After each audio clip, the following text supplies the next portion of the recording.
कुछ करिए बस बस बड़ा बोले अब कुछ करिए ओ कोई तो चल जिद फड़िए तू बेतरिए या मरिए हाय कोई तो चल जिद फड़िए।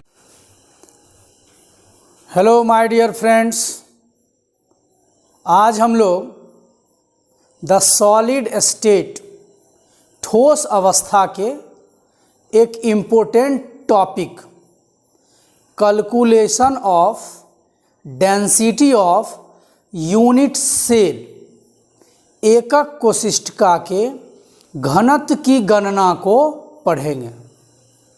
स्टूडेंट्स, ये टॉपिक काफ़ी इम्पोर्टेंट है, इसलिए आप वीडियो को शुरू से अंत तक देखेंगे और समझने का प्रयास करेंगे। आइए हम लोग आज इस वीडियो लेक्चर में डिस्कस करते हैं एकक कोशिका के घनत्व की गणना को। हम लोग यूनिट सेल के बारे में, एकक कोशिका या एकक सेल के बारे में पीछे डिस्कस कर चुके हैं। एकक कोशिका के यदि इड्ज लेंथ, किनारे की लंबाई हम लोगों को ज्ञात हो तो हम लोग यूनिट सेल का डेंसिटी, यूनिट सेल का घनत्व आसानी से निकाल सकते हैं। मतलब यदि किसी यूनिट सेल के किनारे की लंबाई, भुजा की लंबाई, इड्ज लेंथ ज्ञात हो तो हम लोग उस यूनिट सेल के घनत्व की गणना आसानी से कर सकते हैं। हम लोग किनारे की लंबाई को a सेंटीमीटर मान लेंगे तो एकक कोशिका का आयतन क्या होगा? तो हम लोग आयतन जानते हैं, लंबाई गुने चौड़ाई गुने ऊंचाई, इसलिए आयतन हो जाएगा a गुना a, मतलब यूनिट सेल का कुल आयतन क्या हो जाएगा? a Q. तो आइए हम लोग पहले नोट भी करते हैं।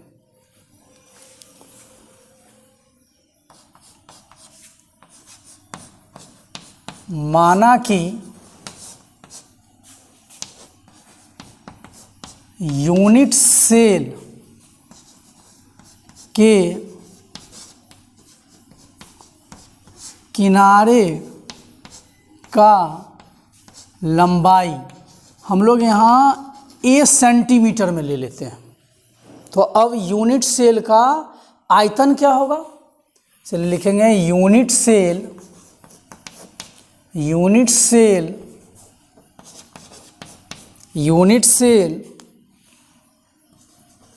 का आयतन, वॉल्यूम, ये हो जाएगा a क्यू सेंटीमीटर क्यू। हम लोग जानते हैं कि डेंसिटी इक्वल टू होता है मास बाय वॉल्यूम, घनत्व बराबर होता है द्रव्यमान बटा आयतन, घनत्व बराबर होता है द्रव्यमान बटा आयतन। तो यूनिट सेल का घनत्व क्या होगा? तो यूनिट सेल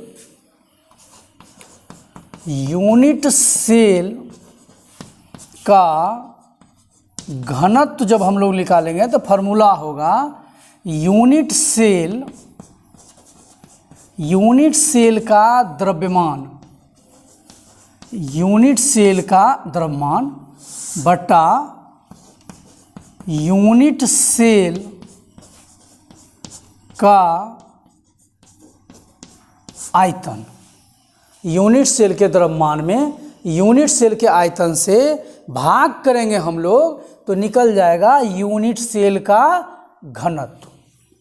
अब हम लोग फिर से मानेंगे कि यूनिट सेल में जो कण है, पार्टिकल्स है, उस पार्टिकल्स का मोलर मास क्या होगा? तो मोलर मास हम लोग मानेंगे m ग्राम। तो आइए हम लोग नोट करते हैं।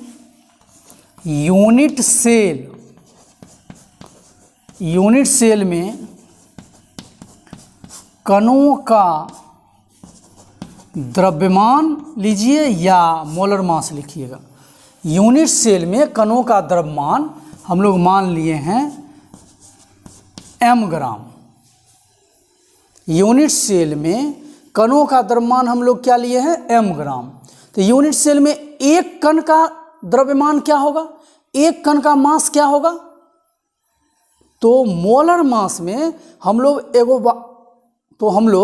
मोलर मास में एवोगाड्रो संख्या से भाग करेंगे। हम लोग मोलर मास में एवोगाड्रो संख्या से भाग करेंगे तो यूनिट सेल में एक कण का मास हम लोगों को प्राप्त होगा। मतलब यूनिट सेल में एक कणों का द्रव्यमान क्या होगा? तो मोलर मास में हम लोग एवोगाड्रो संख्या से क्या करेंगे, भाग कर देंगे तो यूनिट सेल में एक कण का द्रव्यमान निकल जाएगा। और हम लोग ये जानते हैं कि यूनिट सेल में कणों की संख्या को Z से सूचित करते हैं, तो पर यूनिट सेल कणों की संख्या कितना मान लेंगे? Z। पर यूनिट सेल कणों की संख्या कितना होगा? Z। तो आइए हम लोग लिखते हैं यहाँ पर यूनिट सेल कणों की संख्या बराबर हम लोग Z लेंगे। तो Z कणों का द्रव्यमान क्या होगा? यूनिट सेल में Z कणों का द्रव्यमान क्या होगा? यूनिट सेल में Z कणों का द्रव्यमान ये होगा Z गुना m/Na, क्योंकि एक कण का द्रव्यमान था m/Na, molar mass by Avogadro संख्या। तो Z कणों का निकालना है, इसलिए हम लोग यहाँ Z गुना m/Na किए हैं। तो निकल गया यूनिट सेल में Z कणों का द्रव्यमान। तो हम लोग यूनिट सेल के घनत्व को पहले ही लिख चुके हैं। यूनिट सेल का घनत्व बराबर फार्मूला होता है यूनिट सेल का द्रव्यमान बटा यूनिट सेल का आयतन। तो अब हम लोग क्या करेंगे, यूनिट सेल में Z कणों का द्रव्यमान आ चुका है, द्रव्यमान हम लोग निकाल चुके हैं, बस इसमें हम लोग आयतन से क्या करेंगे, भाग करेंगे। तो यहाँ से हम लोग लिखेंगे, इसलिए यूनिट सेल का घनत्व, तो यूनिट सेल में Z कणों का जो द्रव्यमान आ गया था उसमें सिर्फ आयतन से क्या कर देंगे, भाग कर देंगे। तो Z गुना m, आयतन क्या है, AQ। तो हम लोगों का निकल गया यूनिट सेल का घनत्व। क्या सूत्र आया है, यूनिट सेल का घनत्व का क्या सूत्र आया है, Z गुना m by AQ into Na। तो आइए हम लोग पहले इसको मिटाते हैं, फिर आगे हम लोग बात करेंगे।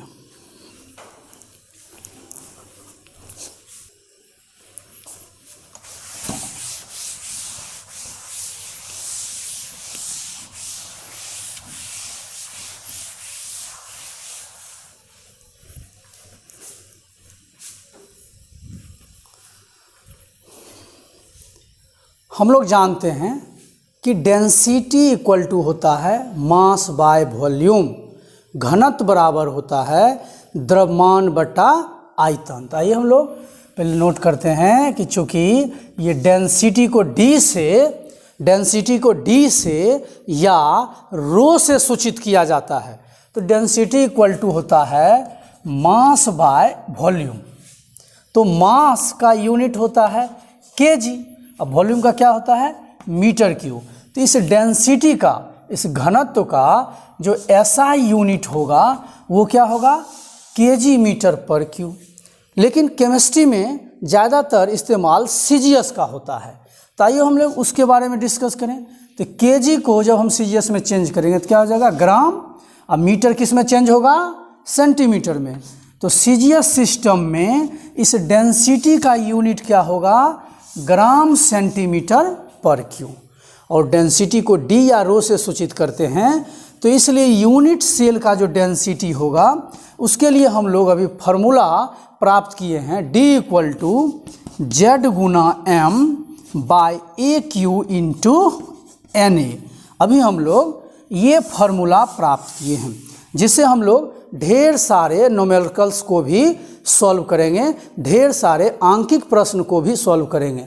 लेकिन उससे पहले हम लोग देखेंगे इस फार्मूला में ये Z क्या है, M क्या है, A क्या है और ये NA क्या है। तो आइए हम लोग नोट करते हैं। जहां ये Z है कणों की संख्या, नंबर ऑफ पार्टिकल्स। Z बराबर है कणों की संख्या, इसी को हम लोग लिखते हैं number of particles. Number of particles को Z से हम लोग सूचित करते हैं। हम लोग पीछे डिस्कस किए हैं SCC सिंपल क्यूबिक क्रिस्टल के लिए Z का मान 1 होता है, BCC बड़ी सेंटर्ड क्यूबिक क्रिस्टल के लिए Z का मान 2 होता है, FCC face centred cubic crystal के लिए Z का मान 4 होता है और ECC end centred cubic crystal के लिए Z का मान कितना होता है, Z का मान कितना होता है 2। इसे Z भी बोलिए कणों की संख्या को, या हम लोग Z इफेक्टिव भी बोलते हैं। M, ये M है मोलर द्रव्यमान, मोलर मास। ये क्या है, ये है इड्ज लेंथ, किनारे की लंबाई या भुजा की लंबाई, किनारे की लंबाई या भुजा की लंबाई। और ये NA क्या है, तो NA है एवोगैड्रोज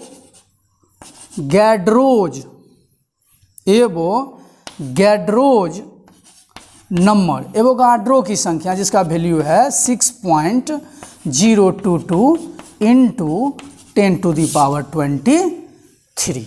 मतलब हम लोग अभी डेंसिटी निकालने के लिए एक फार्मूला हम लोग प्राप्त किए हैं, डेंसिटी इक्वल टू Z गुना M by AQ into NA, जिसमें ये Z है कणों की संख्या।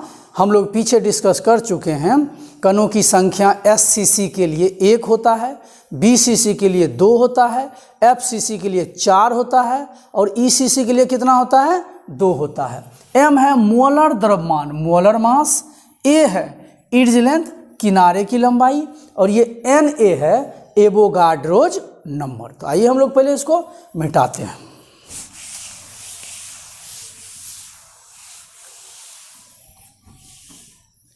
अब हम लोग डेंसिटी निकालने का फॉर्मूला सीख चुके हैं, लेकिन कभी कभी किनारे की लंबाई इड्ज लेंथ जो है पिकोमीटर में मान रखता है, नैनोमीटर में रहेगा, एंगस्ट्रम में रहेगा। अगर इन सारे यूनिट में रहेगा तो हम लोग आसानी से किस प्रकार न्यूमेरिकल्स को बनाएंगे, आइए हम लोग यूनिट कन्वर्सन करना सीख लेते हैं।